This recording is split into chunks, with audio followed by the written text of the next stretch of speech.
58문입니다. 주보를 참조하시기 바랍니다. 제가 57문 읽겠습니다. 육신의 부활은 당신에게 어떠한 위로를 줍니까?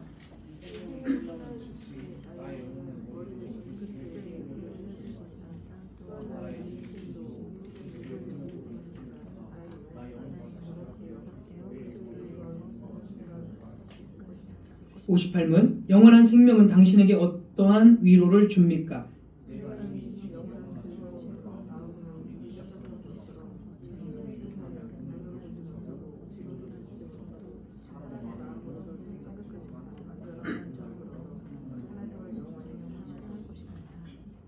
'네, 오늘 부활입니다. 이전에도 이 말씀을 또 여러 번 들었습니다. 그러나 다시 한번 부활에 대해서 말씀을 드리겠습니다.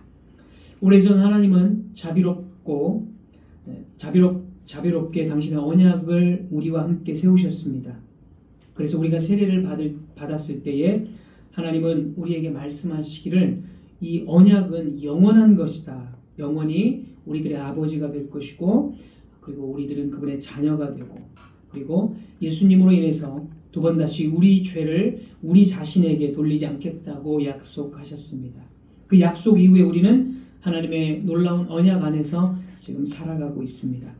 그러나 세월이 흘러가면서 우리는 하나님께서 우리와 세운 언약의 위로에 대해서 의문을 가지는 경우도 있습니다.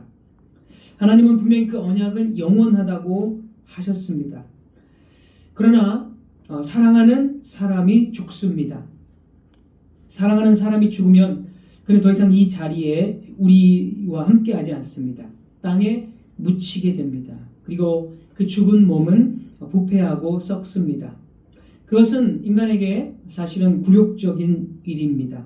그러한 인간의 죽음을 경험하는 것은 쓰라린 경험이고 그것이 우리를 짓누릅니다. 그러면서 우리는 생각이 듭니다. 성도로서 살다가 나중에 이제 죽음을 맞이할 때 영원하다고 한 이 하나님의 언약은 어떻게 되는 것인가? 우리가 죽음을 보는 것처럼 사실상 이 죽음이라는 것이 언약을 깨뜨리는 것 같아 보입니다.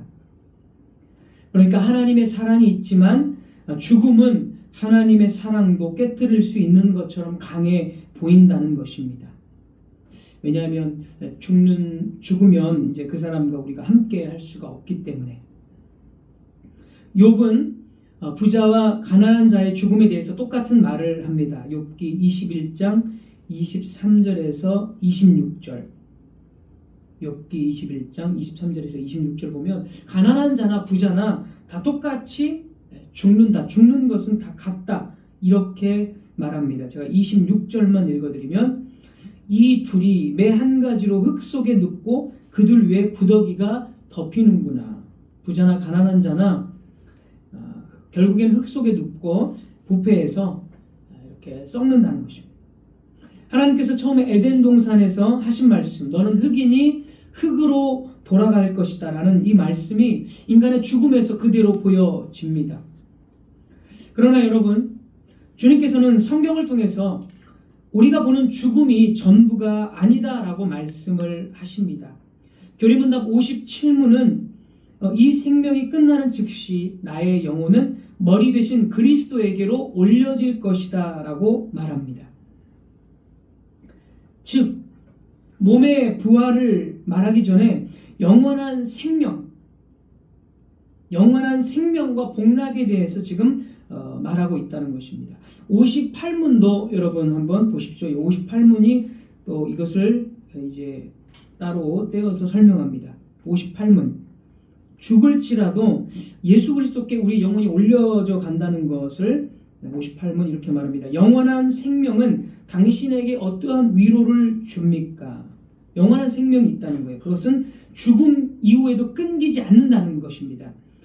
답을 읽어보면 내가 이미 지금 영원한 즐거움을 마음으로 누리기 시작한 것처럼 이 생명이 끝나면 눈으로 보지 못하고 귀로도 듣지 못하고 사람의 마음으로도 생각지 못한 완전한 복락을 얻어 하나님을 영원히 찬양할 것입니다.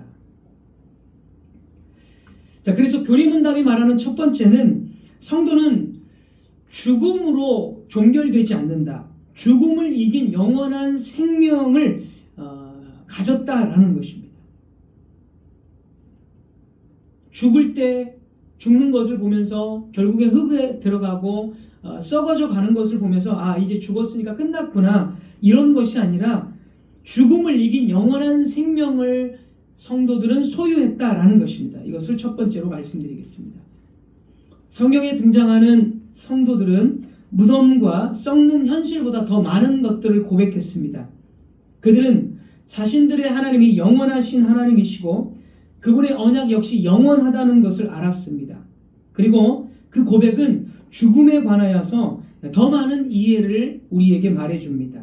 예를 들어서 고라의 자손들은 시편 49편을 이제 지었는데 그들은 자기들이 보았던 것을 이렇게 기록했습니다. 시편 49편 10절.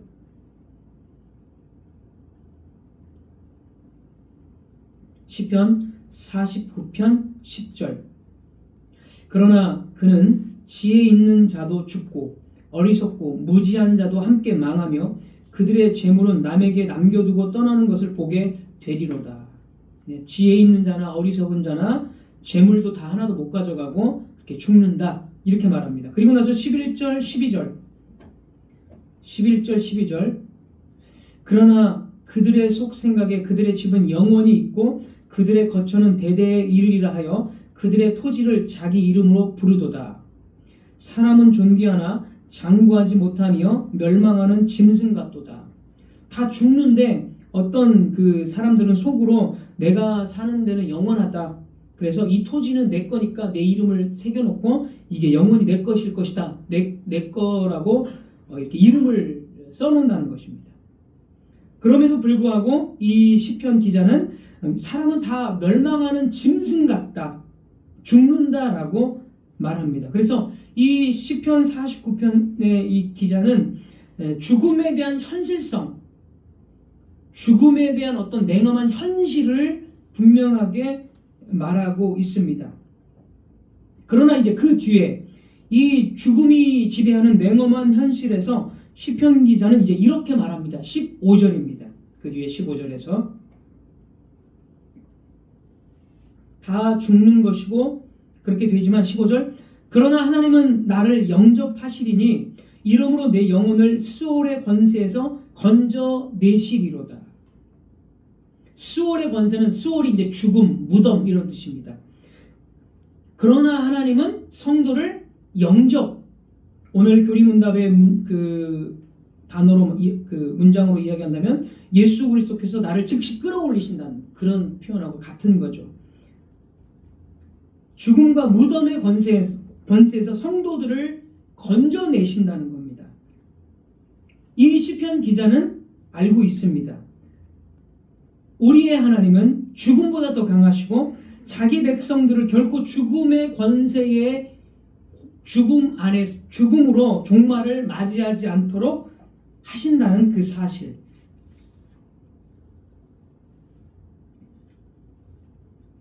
하나님의 자녀들은 그래서 죽음이 끝이 아닙니다. 왜냐하면 전능하신 언약의 하나님께서 성도들을 끌어올리셔서 나를 영접할 것이다라고 이렇게 약속되어 있기 때문에 다윗 역시 똑같은 고백을 합니다. 다윗은 죽음이 자기 앞에 웅크리고 있다는 것을 알았습니다. 그러나 그는 말합니다. 시편 16편 9절 10절. 시편 16편 9절 10절. 이러므로 나의 마음이 기쁘고 나의 영도 즐거워하며 내 육체도 안전히 살리니 이는 주께서 내 영혼을 스올에 버리지 아니하시며 주의 거룩한 자를 멸망시키지 않으실 것임이니이다.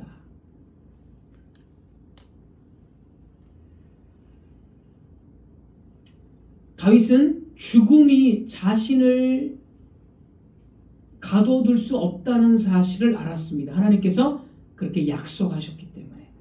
선지자 이사야는 이 문제를 훨씬 더 깊이 다루었습니다. 26장, 이사야 26장, 이사야 25장 8절. 사망을 영원히 멸하실 것이다. 하나님께서 사망을 영원히 멸하실 것이다. 이사야 25장 8절에서 말했고 이사야 26장 19절에서는 주의 죽은 자들이 살아나고 그들의 시체들은 일어나리이다.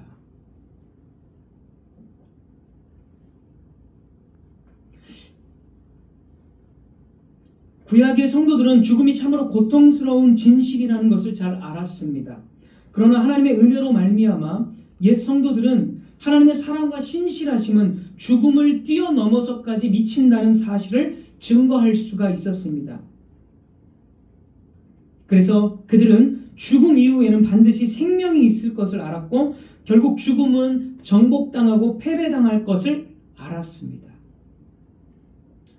자, 신약은 어떨까요? 이제 구약에서 이야기한 것들을 신약은 보다 분명하게 이야기를 하고 있습니다. 예수님 당시에 유대인의 분파 중에 사두개인들이 있었습니다. 사두개인, 바리새인 다 유대인 분파죠. 그 중에 이제 사두개인들이 있었는데 이 사두개인들은 부활을 믿지 않는 사람들입니다.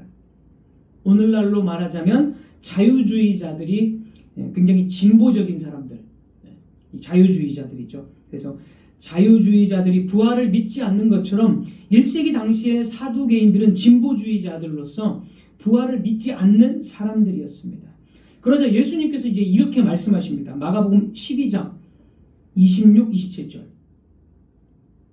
마가복음 12장 26, 27절.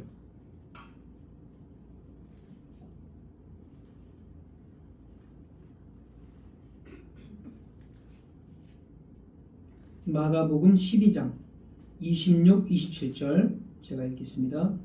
죽은 자가 살아난다는 것을 말할진대 너희가 모세의 책 중 가시나무 떨기에 관한 글에 하나님께서 모세에게 이르시되 나는 아브라함의 하나님이요 이삭의 하나님이요 야곱의 하나님이로라 하신 말씀을 읽어보지 못하였느냐. 하나님은 죽은 자의 하나님이 아니요 산 자의 하나님이시라.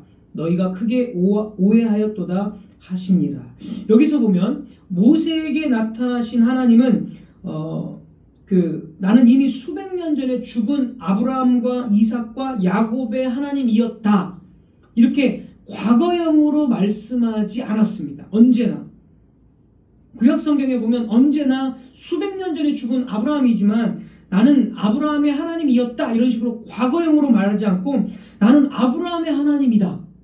이삭의 하나님이고 야곱의 하나님이다. 이렇게 언제나 현재형으로 말했습니다. 이렇게 말씀하신 이유가 무엇입니까? 아브라함과 이삭과 야곱은 현재 살아있다는 뜻입니다. 그 육체는 비록 무덤에서 썩어져서 흙이 되어버렸지만은 나는 아브라함의 하나님이다라는 그 하나님의 그 말씀은 아브라함은 지금 나와 함께 살고 있다. 지금 있다. 그 영혼이 하나님 품에 있기 때문에 나는 아브라함의 하나님이다. 예수님 그 말씀을 지금 하신 겁니다. 그래서 예수님께서는 하나님은 죽은 자의 하나님이 아니요 산 자의 하나님이시다라고 말씀하신 겁니다. 그래서 구약의 모든 성도들이 지금 하나님 품 안에 살아계십니다. 그래서 아브라함의 하나님은 산 자의 하나님이에요. 아브라함 죽지 않았어요. 육체는 죽었지만 그 영혼은 하나님과 지금 살아있기 때문에 산 자의 하나님이라고 예수님께서 말씀하십니다.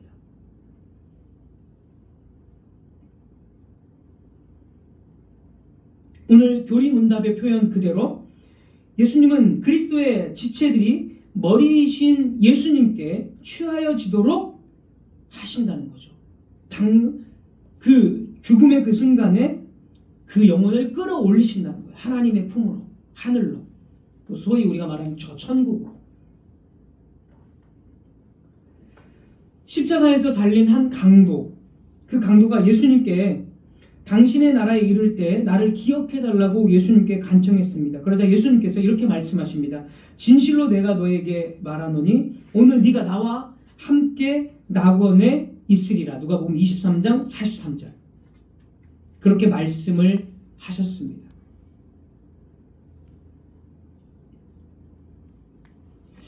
죽음이 강도를 기다리고 있었습니다. 그러나 보십시오. 예수님은 이 강도에게 죽음에 대해서 말하지 않았습니다. 오히려 낙원, 천국에 대해서 말씀하셨습니다. 그러나 죽음과 천국은 서로 다른 것이 아닙니다. 오히려 하나로 통하는 것입니다. 그러니까 죽음은 천국으로 인도하는 문입니다. 죽음을 통하여 낙원, 천국으로 가는 것입니다. 예수님은 강도가 먼 미래에 그 부활의 때까지 죽음이 계속 그를 붙잡고 있다고 말하지 않았습니다. 비록 그는 죽습니다. 강도는. 그러나 예수님의 말씀하신 강조는 죽음이 너를 붙잡고 있는다 이런 말을 전혀 하지 않아요. 오히려 넌 천국에 나랑 같이 함께 있을 것이다. 오늘 바로 이 말씀을 하십니다. 예수님의 강조는 죽음이 너를 붙잡고 있지 않다. 너는 낙원에 하나님 품에 나와 함께 있을 것이다 라고 그 강도에게 말한 것입니다. 자, 이것이 성도들이 구약이든 신약이든 아까도 구약 성도들을 살펴봤지만 구약이든 신약이든 성도들이 가지고 있던 믿음입니다. 그들의 부활에 대한 교리입니다. 이것이 예루살렘 교회의 첫 번째 순교자인 스데반이 붙잡았던 신앙 고백입니다. 스데반이 군중들에게 유대인들에게 둘러싸여서 돌에 맞아 죽어갈 때 스데반은 죽음이 끝이 아니라는 이 복음의 약속을 붙잡았고 하나님의 사랑과 신실하심은 죽음 속에서도 지속되고 있다라는 이 약속을 붙잡았습니다. 스데반은 하나님이 죽음을 영생으로 들어가게 하는 문이 되게 하실 것을 믿었습니다. 그래서 그는 하나님께 이렇게 말했습니다. 사도행전 7장 59절. 사도행전 7장 59절.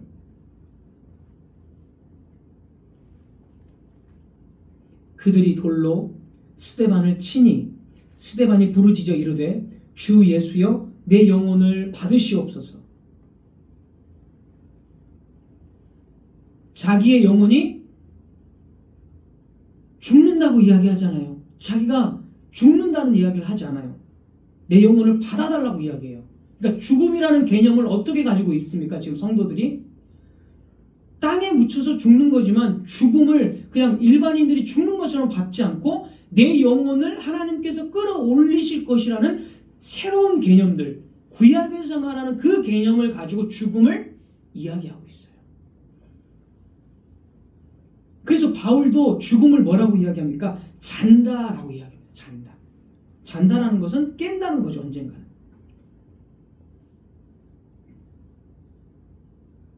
사도 바울도 역시 똑같은 복음을 전했습니다.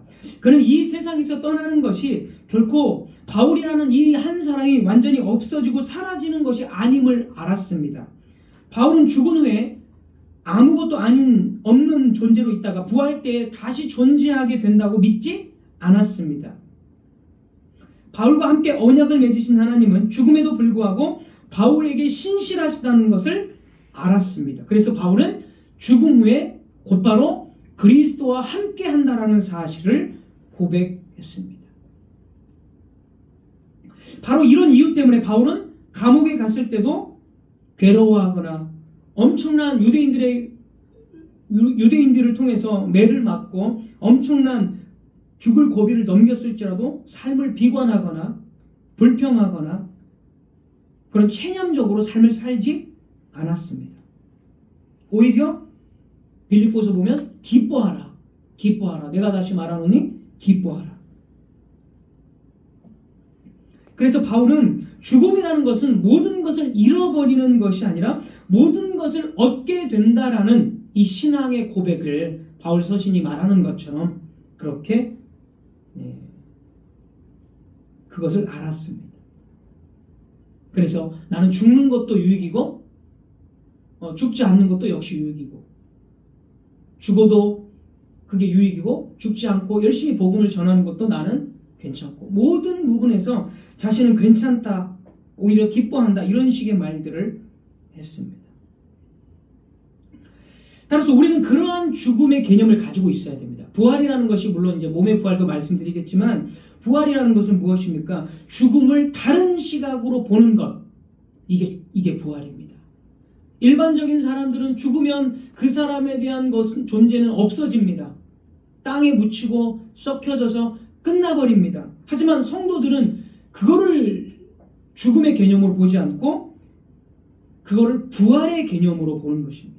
죽음은 하나님께 즉시 끌어올려져 가는 것이고 이 세상에서 우리의 자취가 존재가 없어져 버리는 것이 아니라 우리는 영원히 하나님 앞에서 산 존재로 살아가는 것, 그것이 죽음을 바라보는 성경의 관점, 새로운 관점입니다. 우리는 그것을, 죽음을 그렇게 부활의 관점으로 보아야 합니다.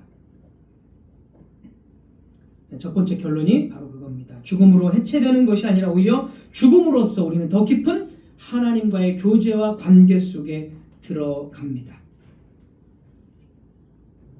두 번째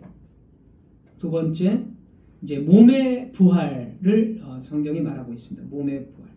57문의 대답을 보시면 또한 이 부분 보십시오. 또한 57문의 대답 또한 나의 이 육신도 그리스도의 능력으로 일으킴을 받아 나의 영혼과 결합되어 그리스도의 영광스러운 몸과 같이 될 것입니다. 이제 몸의 부활을 이야기하고 있습니다. 이 몸의 부활, 여기서 강조는 역시 몸 말 그대로 육신의 부활입니다. 먼저 예수 그리스도는 다시 오시는 날도 육신, 부활체, 육신을 가진 상태 그대로 오십니다. 사도행전에서 우리 주님께서 하늘로 올라가실 때 천사가 거기 있던 제자들에게 이렇게 말했습니다. 사도행전 1장 11절. 사도행전 1장 11절. 갈릴리 사람들아, 어찌하여 서서 하늘을 쳐다보느냐? 너희 가운데서 하늘로 올리우신 이 예수는 하늘로 가심을 본 그대로 오시리라.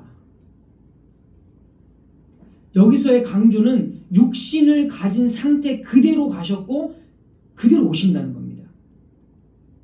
그래서 인간의 몸을 입으신 채로 하늘로 올라가셨습니다. 그리고 하늘에 계실 때, 지금 예수님께서 계실 때 어떻게 계십니까? 육신을 벗어버린 상태로 계신 것이 아니라 그 인간의 육신을 입은 그 상태로 계십니다. 그리고 다시 오실 때도 육신을 입으신 그 상태로 오십니다. 그래서 육신의 상태가 지금 강조점입니다. 여기서.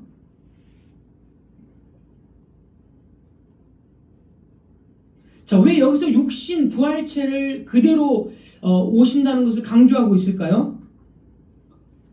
그리스도께서 계속 육신을 입고 계신다는 것은 우리의 몸도 주님과 같이 될 것을 보증하기 때문입니다. 우리의 몸의 부활이 주님의 부활처럼 확실하기 때문에, 주님의 부활이 지금도 아직도 그대로 부활체를 입고 계시고 부활체로 그 몸 그대로 오신다면 우리는 의심할 여지 없이 우리도 주님과 같이 그렇게 똑같이 주님의 부활을 입는다는 보증이기 때문에 여기서의 강조가 있는 것입니다. 그래서 주님은 부활의 첫 열매요, 우리는 부활의 그 다음 열매들이 되는 것입니다. 초대교회의 이단인 영지주의자들은 예전에도 설명드린 적이 있지만은 영적인 것은 선하고 육적인 것은 육신, 오늘 말하는 육신은 악하다라고 여기는 그런 그 이단들입니다. 그래서 영적인 거를 통해서 구원을 받는다. 그래서 어떤 영적인 지식들, 그래서 영지입니다. 영적인 지식, 영주주의자들, 이런 사람들이 있었어요. 이 사람들이 육신을 중요하지 않게 여겨요. 그 다음에 말시온파, 제가 예전에 이야기했죠. 말시온파. 이런 말시온파 역시 육신의 부활을 부정했습니다. 그래서 이 말시온파와 영지주의자들은 세상을 보는데 어떤 관점으로 보냐면 영과 육 이원론으로 딱 봅니다. 영과 육이에요. 세상은 영과 육으로 봅니다. 딱 나눠버립니다. 왜냐면 이제 그때 헬라 철학, 플라톤 뭐 이런 헬라 철학들이 유행해가지고 육신은 악하고 영혼은 선하다라는 것, 이게 이제 이원론이에요. 근데 영지주의자들도 다 그런 이원론으로 세상을 봤습니다. 그래서 이런 영지주의자들이나 말시온파는 물질 자체를 악하다고 보기 때문에 이들은 창조의 하나님은 이 물질을 창조했잖아요. 그러니까 이 창조의 하나님의 열등한 신이다라고 했고, 예수님께서 육신을 입고 이 땅에 오신 것도 부정했습니다. 자, 이런 터무니없는 이단 사설이 받아들여졌던 이유는 그 당시에 어떤 그 헬라 철학, 그러니까 물질은 악하고 영은 선하다라는 이런 이원론이 유행했기 때문에 그렇습니다. 이런 것들이 교회 안에도 들어왔어요. 그래서 사도 요한이 영지주의자들을 이렇게 이단이라고 이렇게 요한일서 보면 나옵니다. 이런 상황 속에서 이 요한도 마찬가지고 사도들 그리고 고대 교회들은 곧바로 육신을 입으신 예수 그리스도와 예수 그리스도의 육신의 부활을 분명하게 증거했습니다. 그래서 이 육신의 부활은 이원론적인 생각, 육신은 악하고 영은 선하다라는 이런 이원론적인 생각을 타파하고 올바른 그 성경의 가르침으로써 이 초대교회, 이 고대 교회에서는 이렇게 정립을 잘 한 것입니다. 그리고 이 종교 개혁자들은 이것을 다시 똑같이 이런 하이델베르크 교리문답이라든지 이 교리들을 통해서 이것들을 다시금 잘 전파를 해서 교회를 잘 세웠습니다. 자, 여러분, 하나님이 창조하신 이 물질 세계가 악하고 영적인 것, 영혼, 뭐 이런 것은 선하고 이게 맞는 말일까요? 절대로 그렇지 않습니다. 하나님께서는 이 세상을 창조하실 때 영혼과 물질 전부 다 창조하셨습니다. 이 물질도 아름답게 지으셨습니다. 심지어 어떤 사람은 세상은 중립적이다, 선하지도 않고 악하지도 않다 이런 식으로 이야기하는 사람이 있는데, 그래서 세상을 중립적으로 보는 사람이 있는데 전혀 그 말도 틀립니다. 하나님께서 세상을 창조하시고 나서 뭐라고 말씀하셨습니까? 심히 좋았다, 선하다 이렇게 말씀하셨어요. 그러니까 중립적이다 이 말은 틀린 거예요. 하나님은 이 물질 세상도 너무 좋다, 인간의 인간을 보고서도 너무 좋다라고 분명히 말씀하셨습니다. 그러니까 이 창조 세계는 하나님의 뜻대로 하나님의 마음에 맞게 하나님의 설계도에 따라서 지어진 것입니다. 그래서 이 세상 모든 것은 분명히 아름답고 선한 것입니다. 그래서 로마서는 이렇게 말합니다. 바울은 그 만드신 만물에 하나님의 영원하신 능력과 신성이 분명하게 나타나 있다. 만물이 하나님의 능력과 신성이 나타나 있다. 그리고 마태복음 5장에서는 하늘을 하나님의 보좌, 땅을 하나님의 발등상 이렇게 말합니다. 물론 세상에 죄가 들어옴으로써 창조의 아름다운 것들이 파괴되어지고 악하게 사용되고 이런 것들은 물론 문제입니다. 악한 어떤 악용하고 이런 것들이 문제이지, 하나님께서 만드신 것 자체는 아름답고 선합니다. 여전히 우리는 절대로 이 세상 자체를 악한 것이다, 우리의 육신을 악한 것이다 라고 보아서는 절대로 안 됩니다. 자, 이게 왜 육신의 부활을 이야기하면서 왜 이런 이야기를 하냐면, 우리는 육신으로 부활을 해요. 육신으로. 근데 육신이 악하다고 말해버리면, 우리를 구원하신 이 육신이 악하다고 말해버리면 하나님의 구원이 악한 것이 되어버립니다. 그래서 절대로 우리의 육신이 악하다 이렇게 말해서는 안 됩니다. 물론 우리 안에 죄성이 있지만 그럼에도 불구하고 물질 세계 우리의 육신은 악하지 않아요. 하나님께서 선한 하나님의 모든 지혜로 우리를 창조하신 지혜의 표본입니다. 인간은. 그래서 악하다고 이야기해서는 안 됩니다. 그래서 이제 영육 이원론, 아까 말한 대로 물질은 악하고 영은 선하다 이런 이원론에 빠진 사람들은 어떤 이제 결과가 나타나냐면 이 사람들은 세상 자체가 악하기 때문에 현실 세계의 중요성을 부정해 버립니다. 그러니까 이 세상에서 이 세상을 악하다고 보기 때문에 악한 이 세상에서 뭐하러 열심히 사느냐. 그래서 이 세상을 살아가는 책임감이 떨어져 버립니다. 그런 사람들 여러분 주변에 혹시 있을지 모르겠어요. 이 세상은 악한데 뭐하러 이 세상에서 계획하고 살아가냐. 뭐하러 그렇게 계획하면서 열심히 살아가냐. 어차피 이 세상은 우리가 영원히 살 세상이 아니고 우리는 죽어서 천국 가서 영원히 사는 건데 굳이 왜 이 세상에서 계획하고 뭐하러 그렇게 열심히 사느냐. 그런 사람이 여러분 주변에 있을지 모르겠습니다. 어떤 기독교인들 중에서도 이 세상은 열심히 살 필요가 없고 오직 천국에서의 삶만을 강조하는 사람이 있어요. 이거는 절대로 바른 신앙이 아닙니다. 그래서 이 세상에서 열심히 계획하고 준비하는 삶을 이 세상에 집착하는 삶이다라고 매도해버리고 내일을 위해서 나는 보험도 좀 들고 그리고 열심히도 공부도 하고 이렇게 해야 된다 이렇게 말하면은 야 하나님 믿는데 무슨 보험을 드냐 하면서 이상하게 매도해버려요. 그런 사람이 실제로 있다니까요, 여러분. 열심히 내일 미래를 위해서 우리가 돈이 있으면 저축도 해야 되잖아요. 적금도 들고 중요한 거거든요. 근데 왜 이 세상에서 그렇게 저축을 하고 하느냐, 적금을 하고 이런 건 중요하지 않게 여겨버려요. 이런 게 다 이 세상의 삶을 무가치하게 여겨버리는 것입니다. 우리는 잘 준비해야 됩니다.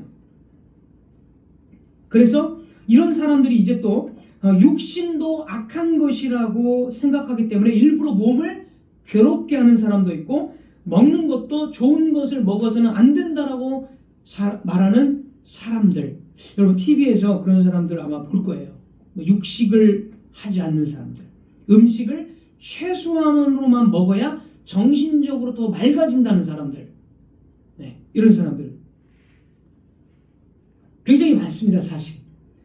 그래서 최소한의 것만 가지고 살아야 된다. 최소한의 것만 먹고 살아야 된다. 그래야 신앙적으로 맑아지고 영이 깨어난다. 이게 다 영지주의자들이에요. 영지주의자들.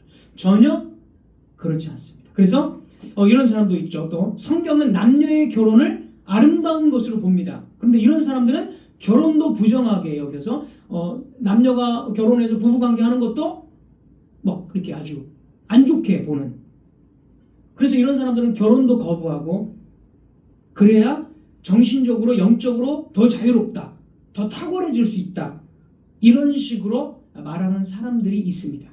여러분 주변에 그런 비슷한 말들을 하는 사람들이 분명히 한두 번은 여러분 그런 사람들을 겪었을 거예요. 저도 그런 사람들을 심심치 않게 많이 만나봤습니다. 그리고 이런 사람도 있을 겁니다. 문화 자체를 사탄의 것이다. 문화 자체를. 잘못된 문화가 있는 것은 맞습니다. 그러나 문화 자체를 사탄의 것으로 보면서 문화생활도 아예 다 못하게 하는 그런 사람들. 그래서 영화를 본다든지 연극을 본다든지 음악을 듣는다든지 이런 것들을 전부 다 악한 것으로 보는 사람들. 다 영지주의적이고 영육 이원론으로 보는 것입니다. 자, 그렇다면 이제 마지막으로 성경의 가르침은 무엇입니까? 고린도전서 6장 19절 20절입니다. 고린도전서 6장 19절 20절.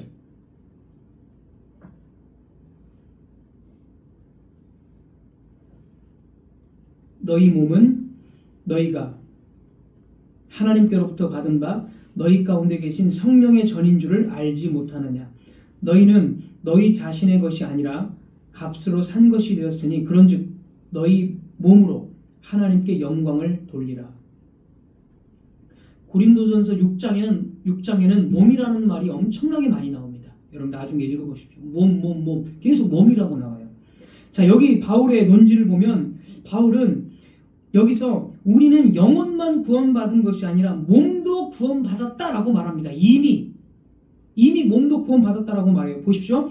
너희 몸은 너희가 하나님께로부터 받은 바 너희 가운데 계신 성령의 전인 줄 알지 못하느냐 이렇게 말했죠. 그리고 너희는 너희 자신의 것이 아니라 값으로 산 것이 되었으니 그런즉 너희 몸도 어떻게 된 거예요? 구속받은 거예요. 구원받은 거예요. 몸도 이미 영혼만 구원받은 게 아니라 몸도 구원을 받았으니까 너희 몸으로 하나님께 영광을 돌려라 이렇게 말합니다. 그러니까 성도들의 몸은 이미 거룩한 몸으로 부활을 기다리는 몸이 되었습니다.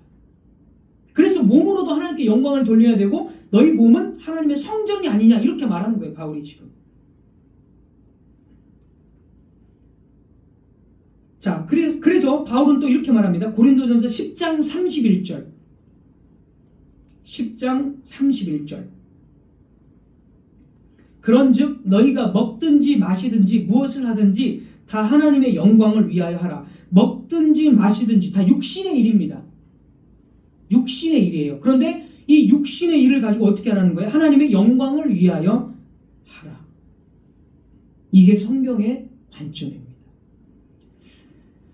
성도는 하나님께서 주신 이 몸으로 그리고 이 세상의 일로도 하나님께 영광을 돌려야 합니다.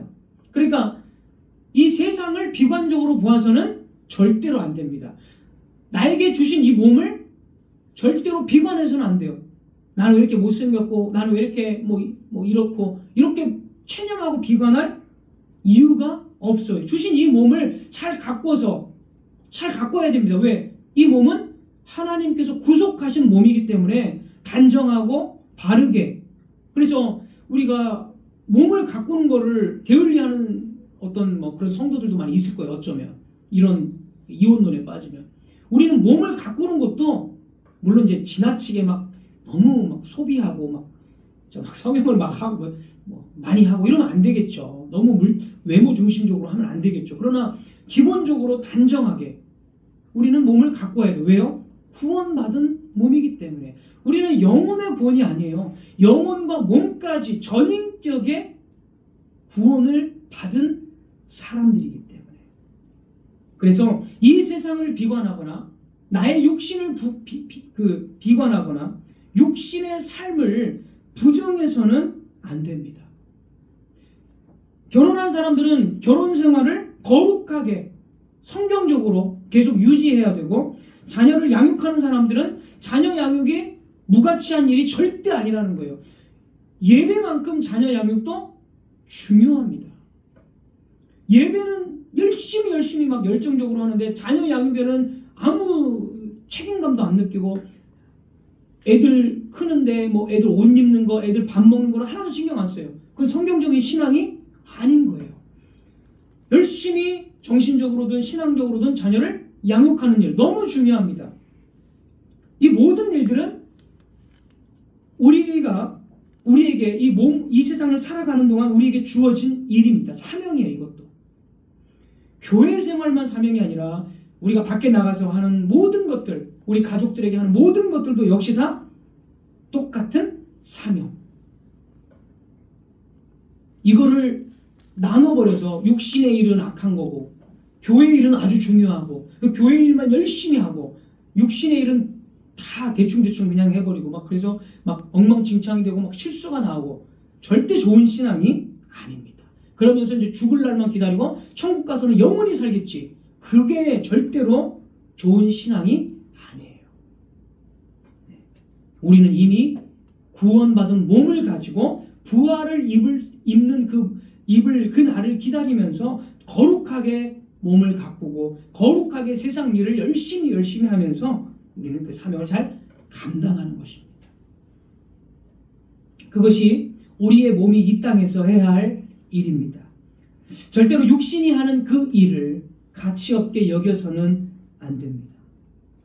비록 어려운 일이겠지만 그것이 우리에게 주어진 몸의 사명입니다. 왜냐하면 이 몸도 구원에서 제외되지 않고 마지막에 부활의 몸을 입을 것이기 때문입니다. 말씀을 맺겠습니다. 주님께서 오늘 몸의 부활도 말씀하셨습니다. 그리고 죽음을 보는 새로운 관점, 부활의 관점으로 보는 죽음에 관해서도 말씀을 하셨습니다. 우리는 이 부활의 말씀을 가지고 이 땅 가운데 기쁨으로 때론 고난과 어려움을 당할지라도 사도 바울이 말한 그대로 어떤 상황 속에서도 나는 자족할 줄 아노라. 어떤 상황 속에서도 너희들은 기뻐하라. 이 말씀을 붙들고 부활의 신앙으로 살아가야 합니다. 그리고 우리는 우리의 몸의 부활도 결코 우리의 몸도 구원받았다는 것을 잊지 말고 우리 몸을 죄 가운데 내어주지 않고 우리 몸을 악한 것으로 보지도 않아야 합니다. 우리는 이 구속받은 이 몸을 가지고 더욱더 거룩하고 세상에서 열심을 다해서 살아가야 합니다. 하나님의 말씀은 우리에게 이 땅을 포기하라고 가르치지 않고 하나님께 영광을 돌리며 살라고 가르칩니다. 세상은 악한 것이 아니라 하나님께서 지으신 아름다운 작품이기 때문이며 우리는 이것을 일구어가는 일꾼들이기 때문입니다. 기도하겠습니다.